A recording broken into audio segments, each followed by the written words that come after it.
United forum of all Adivasi organisation होते सगुन माह हिलो कोलकाता रेना विधाननगर बीसीडब्ल्यू ऑफिस रे गण डेपुटेशन को दोहो आकादा ओनाते पश्चिम बांगला पोनोत रेना जोतो जिला खन आदिवासी गणठन रेन अगुआन को बस और ट्रेन ते को सेटर आकाना कोलकाता उनकुआ मारांग दाबी दो हुयुक काना पोनोत रे फेक एसटी सर्टिफिकेट हपित हुयुमा और जहां को फेक एसटी सर्टिफिकेट को हताव आकादा उनकुआ जोतो कास्ट सर्टिफिकेट जाते बातिल काते कोडरा सासेत को ᱧᱟᱢᱟ और पोनोत रेन आदिवासी पठुआ को लगिते हॉस्टेल बनाव हुयुमा साउते आदिवासिया जोमी जायगा एटा गातक रेन होर जहां को गोबोलेदा उनको जाते आलो को गोबोल दाड़ेयामा से जहां आदिवासी को जोमी जायगा एटा गातक रेन होर को गोबोल आकादा ओना को जाते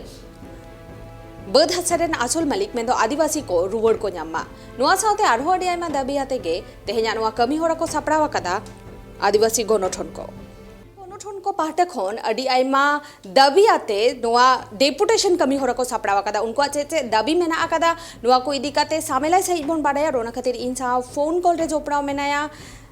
साउथा सुसरिया चानू हंसदा गोमके जोहर गे ट्राइब टीवी रे सगुन दाराम अबिन ठेन जहां कुकली तेहेना नोआ जहां कमी होरा को सापड़ाव आकाना मेंदो चे दाबी आते नोआ कमी होरा दो सापड़ाव आकाना पहिल रे ट्राइब टीवी खन जहां रोड रे दाव नाम खान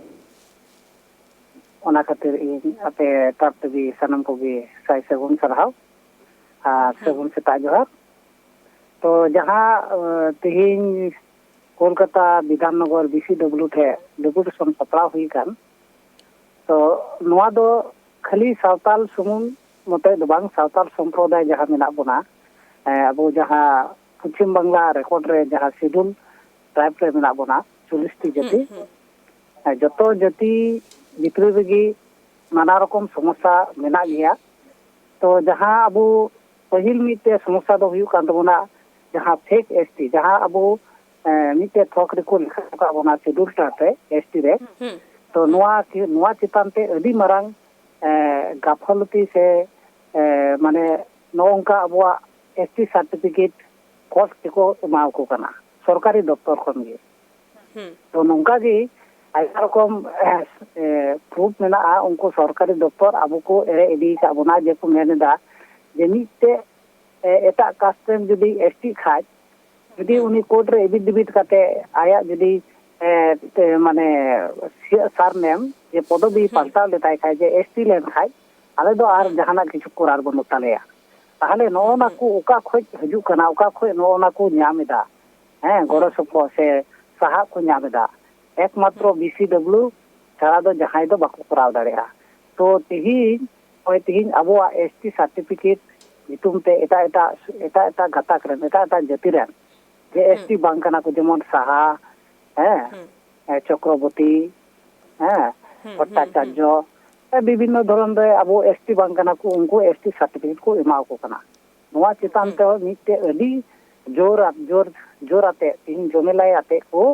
डेपुटेशन को सपड़ाव कते तिहिन बीसीडब्ल्यू ठेन को एमा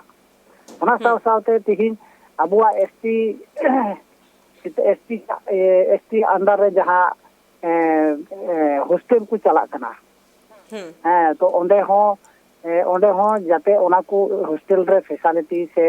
हॉस्टेल को खुला मा हॉस्टेल रे टाका जहाँ नामो कना ओना को एटा से चला कान ताबोना ओना को जाते अबुआ दाबी तला तेगी आको तेइन को सेटे हो ताबोना बीसीडब्ल्यू थे नोआ को दाबी को दोहयदा और अब जहाँ संरक्षण तालाते जहाँ कॉलेज रे से कॉलेज एडमिशन रे से डाक्टरी पढ़ाओ ये डाक्टरी पढ़ाओ पोस्ट रे ये रहते ओना जहाँ ये मेना कोटा मेना ओना को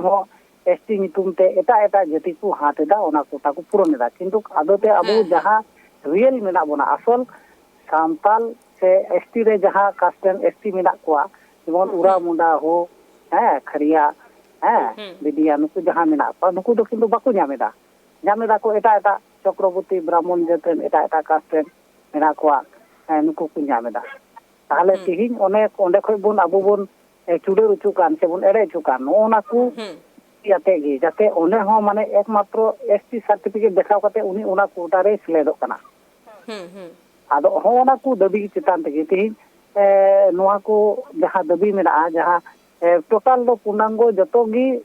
ᱢᱟᱱᱮ ᱫᱟᱭ ᱵᱷᱟᱨ ᱫᱚ ᱦᱩᱭᱩᱜ ᱠᱟᱱᱟ BCW ᱡᱚᱛᱚ ᱜᱮ ᱡᱟ ᱟᱵᱚ ᱥᱚᱢᱚᱥᱥᱟ ᱮᱴᱠᱮᱴᱚᱬᱮ ᱵᱚᱱ ᱯᱟᱲᱟᱜ ᱠᱟᱱᱟ ᱡᱚᱛᱚ BCW ᱴᱷᱮᱡ ᱠᱟᱱ ᱜᱮᱭᱟ। ᱟᱫᱚ ᱚᱱᱟ ᱠᱟᱭ ᱛᱮᱜᱮ ᱛᱮᱦᱮᱧ ᱫᱚ ᱟᱭᱢᱟ ᱨᱚᱠᱚᱢᱟᱜ ᱮᱴᱠᱮᱴᱚᱬᱮ ᱢᱮᱱᱟᱜ ᱛᱟᱵᱚᱱᱟ ᱟᱵᱚᱣᱟᱜ ST ᱪᱮᱛᱟᱱ ᱛᱮ। ᱟᱫᱚ ᱚᱱᱟ ᱠᱚ ᱡᱟᱦᱟᱸ ᱥᱨᱤᱥᱴᱤ ᱠᱟᱱᱟ ᱮᱠᱢᱟᱛᱨᱚ ᱯᱷᱮᱠ ST ᱥᱟᱨᱴᱤᱯᱷᱤᱠᱮᱴ ᱠᱷᱟᱹᱛᱤᱨ ᱛᱮᱜᱮ ᱡᱟᱦᱟᱸ ᱟᱵᱚᱣᱟᱜ ᱪᱟᱹᱠᱨᱤ ᱦᱚᱸᱠᱚ ᱜᱚᱵᱚᱞᱮᱫ ᱛᱟᱵᱚᱱᱟ। ᱛᱚ ᱚᱱᱟ ᱠᱟᱱ ᱜᱚᱢᱠᱮ ᱜᱮᱭᱟ ᱡᱟᱦᱟᱸ ᱚᱠᱟ ᱠᱚᱨᱮᱱ ᱥᱟᱱᱛᱟᱲ ᱠᱚ ᱛᱮᱦᱮᱧᱟᱜ ᱱᱚᱣᱟ ᱠᱟᱹᱢᱤ ᱦᱚᱨᱟ ᱨᱮᱠᱚ ᱥᱮᱴᱮर ᱟᱠᱟᱱᱟ ᱟᱨ ᱚᱠᱟ ᱜᱚᱱᱚᱴᱷᱚᱱ ᱠᱚ ᱥᱮᱞᱮᱫ ᱢᱮᱱᱟᱜ ᱟᱠᱟᱫ ᱠᱚᱣᱟ ᱱᱚᱣᱟ ᱠᱟᱹᱢᱤ ᱦᱚᱨᱟ ᱨᱮ? ᱱᱚᱣᱟ ᱜᱚᱱᱚᱴᱷᱚᱱ ᱫᱚ ᱟᱭᱢᱟ ᱰᱷᱮᱨ ᱜᱮ ᱜᱚᱱᱚ ᱥᱚᱝᱜᱚᱴᱷᱚᱱ ᱢᱮᱱᱟᱜ ᱠᱚᱣᱟ ᱦᱮᱸ। ᱥᱴᱮᱴ ᱞᱮᱵᱮᱞ ᱨᱮ ᱢᱮᱱᱟᱜ ᱠᱚᱣᱟ 45ᱴᱤ ᱟᱨ ᱩᱛᱛᱚᱨ ᱵᱚᱝᱜᱚ ᱨᱮ ᱢᱮᱱᱟᱜ ᱠᱚᱣᱟ ᱚᱱᱠᱟ 21ᱴᱤ ᱞᱮᱠᱟ ᱦᱮᱸ। ᱟᱪᱪᱷᱟ। ᱛᱚ ᱥᱴᱮᱴ ᱨᱮ ᱡᱟᱦᱟᱸ ᱢᱮᱱᱟᱜ ᱠᱚᱣᱟ ᱩᱱᱠᱩ ᱜᱮ ᱩᱛᱛᱚᱨ ᱵᱚᱝᱜᱚ ᱨᱮᱱ ᱦᱚᱸ ᱠᱟᱱ ᱜᱮᱭᱟ ᱠᱚ। ᱛᱤᱱᱟᱹᱜ ᱜᱟᱱ ᱦᱚᱲ ᱛᱮᱦᱮᱧ ᱠᱚ ᱡᱚᱢᱮᱞᱟᱭ ᱫᱟᱲᱮᱭᱟᱜᱼᱟ ᱱᱚᱣᱟ ᱠᱟᱹᱢᱤ ᱦᱚᱨᱟ ᱨᱮ? ᱛᱮᱦᱮᱧᱟᱜ ᱫᱚ ᱦᱩᱭᱩᱜ ᱠᱟᱱᱟ ᱚᱱᱠᱟ 7-8 ᱦᱟᱡᱟর ᱦᱚᱲ ᱫᱚ ᱡᱚᱢᱮᱞᱟᱭ ᱨᱮᱭᱟᱜ ᱢᱤᱫᱴᱮᱡ ᱴᱟᱨᱜᱮᱴ ᱢᱮᱱᱟᱜᱼᱟ। ᱞᱟᱦᱟ ᱠᱷᱚᱡ ᱜᱮ ᱚᱱᱠᱟ ᱜᱟᱞᱢᱟᱨᱟᱣ ᱦᱩᱭ ᱟᱠᱟᱱᱟ ᱦᱮᱸ। ᱱᱤᱛᱚᱜ ᱧᱮᱞᱚᱜ ᱠᱟᱱᱟ ᱛᱤᱱᱟᱹᱜ ᱦᱚᱲ ᱠᱚ ᱥᱮᱴᱮᱨ ᱫᱟᱲᱮᱭᱟᱜ ᱠᱟᱱᱟ ᱦᱮᱸ ᱚᱱᱟᱜᱮ ᱟᱨ ᱢᱟᱱᱮ ᱮᱢᱚᱱ ᱡᱟᱭᱜᱟ ᱨᱮ ᱢᱮᱱᱟᱜᱼᱟ ᱪᱟᱞᱟᱜ ᱦᱚᱸ ᱟᱹᱰᱤ ᱢᱩᱥᱠᱤᱞ ᱟᱫᱚ ᱨᱳᱴᱮᱥᱚᱱ ᱚᱱᱟ ᱛᱮᱠᱚ ᱮᱢ ᱠᱟᱣᱫᱟ ᱡᱮ ᱚᱸᱰᱮ ᱜᱮ ᱡᱟᱛᱮ ᱡᱚᱛᱚ ᱦᱚᱲ ᱠᱚ ᱥᱮᱴᱮᱨ ᱫᱟᱲᱮᱭᱟᱜ ᱢᱟ ᱦᱮᱸ। ᱟᱹᱰᱤ ᱟᱹᱰᱤ ᱟᱭᱢᱟ ᱥᱟᱨᱦᱟᱣ ᱜᱚᱢᱠᱮ ᱚᱠᱛᱚ ᱮᱢ ᱞᱟᱹᱜᱤᱫ ᱛᱮ।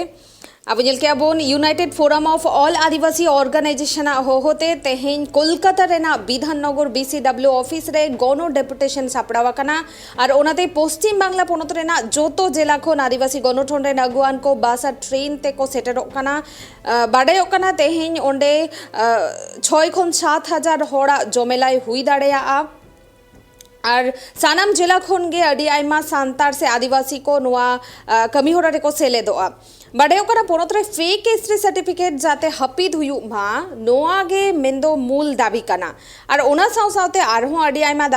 ᱫᱟᱵᱤ ᱢᱮᱱᱟᱜ ᱟᱠᱟᱫᱟ ᱡᱟᱦᱟᱸ ᱠᱚᱫᱚ ᱡᱟᱦᱟᱸᱭ ᱠᱚ ᱱᱤᱭᱟᱹ ᱢᱩᱫᱽ ᱨᱮᱜᱮ ᱯᱷᱮᱠ ST ᱥᱟᱨᱴᱤᱯᱷᱤᱠᱮᱴ ᱠᱚ ᱦᱟᱛᱟᱣ ᱟᱠᱟᱫᱟ ᱩᱱᱠᱩᱣᱟᱜ ᱡᱟᱛᱮ ᱚᱱᱟ ᱠᱚ ᱯᱷᱮᱠ ST ᱥᱟᱨᱴᱤᱯᱷᱤᱠᱮᱴ ᱵᱟᱹᱛᱤᱞᱚᱜ ᱢᱟ। ᱚᱱᱟ ᱥᱟᱶᱛᱮ ᱡᱟᱦᱟᱸᱭ ᱱᱚᱣᱟ ᱯᱷᱮᱠ ST ᱥᱟᱨᱴᱤᱯᱷᱤᱠᱮᱴ ᱵᱮᱱᱟᱣ ᱨᱮ ᱥᱮᱞᱮᱫ ᱢᱮᱱᱟᱜ ᱠᱚᱣᱟ ᱥᱮ ᱡᱟᱦᱟᱸᱭ ᱱᱚᱣᱟ ᱫᱩᱨᱱᱤᱛᱤ ᱨᱮ ᱥᱮᱞᱮᱫ ᱢᱮᱱᱟᱜ ᱠᱚᱣᱟ ᱡᱟᱦᱟᱸᱭ ᱠᱚ ᱱᱚᱝᱠᱟ ᱠᱟᱛᱮ ᱠᱚ ᱵᱮᱱᱟᱣ ᱦᱚᱪᱚᱭᱮᱫᱼᱟ ᱯᱷᱮᱠ ST ᱥᱟᱨᱴᱤᱯᱷᱤᱠᱮᱴ ᱫᱩᱨᱱᱤᱛᱤ ᱠᱟᱛᱮ उनको जाते कोडरा सासेत को ᱧᱟᱢ ᱢᱟ। ᱱᱚᱣᱟ ᱥᱟᱶᱛᱮ ᱟᱹᱫᱤᱵᱟᱹᱥᱤ ᱯᱟᱹᱴᱷᱩᱣᱟᱹ ᱠᱚ ᱞᱟᱹᱜᱤᱫ ᱛᱮ ᱡᱟᱦᱟᱸ ᱠᱚ ᱦᱳᱥᱴᱮᱞ ᱵᱮᱱᱟᱣ ᱦᱩᱭ ᱟᱠᱟᱱᱟ ᱡᱟᱦᱟᱸ ᱠᱚ ᱵᱚᱱᱫᱚ ᱢᱮᱱᱟᱜ ᱟᱠᱟᱫᱟ ᱚᱱᱟ ᱠᱚ ᱪᱟᱹᱞᱩ ᱨᱩᱣᱟᱹᱲᱚᱜ ᱢᱟ ᱥᱮ ᱡᱟᱦᱟᱸ ᱠᱚᱨᱮ ᱟᱹᱣᱨᱤ ᱵᱮᱱᱟᱜᱼᱟ ᱱᱤᱛᱚᱜ ᱦᱳᱥᱴᱮᱞ ᱚᱱᱟ ᱠᱚᱨᱮ ᱡᱟᱛᱮ ᱦᱳᱥᱴᱮᱞ ᱵᱮᱱᱟᱜ ᱢᱟ ᱱᱚᱣᱟ ᱠᱚ ᱫᱟᱹᱵᱤ ᱟᱛᱮ ᱜᱮ ᱛᱮᱦᱮᱧ ᱱᱚᱣᱟ ᱰᱮᱯᱩᱴᱮᱥᱚᱱ ᱠᱚ ᱥᱟᱯᱲᱟᱣ ᱟᱠᱟᱫᱟ। কলকাতার রাজপথে আদিবাসী অর্থাৎ পশ্চিমবাংলার যে সমস্ত 40টি সাবকান্ট্রি আদিবাসীগণ আছেন তারা কলকাতার রাজপথে বিভিন্ন রঙের পতাকায় রঞ্জিত করেছেন কলকাতা শহরকে। আজ এখন আমরা আছি মোটামুটি কলকাতা সিটি সেন্টারে। আজ আমরা কেন এসেছি অনেকেই জানেন, ফেসবুকে দেখেছেন যে আদিবাসীদের যে সমস্ত দাবি দেওয়া অর্থাৎ দেখতে পাচ্ছেন তাদের যে সুযোগ সুবিধা BCW অফিস থেকে যে ডিপার্টমেন্ট আমাদের আদিবাসীদের জন্য রাখা হয়েছে সেই ডিপার্টমেন্ট থেকে বিভিন্ন ধরনের অ্যালটমেন্ট বন্ধ করে রাখার ফলে যেমন হচ্ছে আদিবাসী হোস্টেল বন্ধ হয়েছে। এছাড়া আমাদের যে সমস্ত আদিবাসী জমি জমাগুলো আছে সেগুলোকে বেআইনিভাবে হস্তান্তর করা হচ্ছে। এছাড়া আরও যেমন হচ্ছে ফেক, সব থেকে বড় কথা ফেক ST সার্টিফিকেট, সেই ফেক ST সার্টিফিকেট এমন রকম চলেছে। এছাড়া আমরা দেখছি যে সমস্ত ফেক ST সার্টিফিকেটকে বাতিলের ঘোষণায়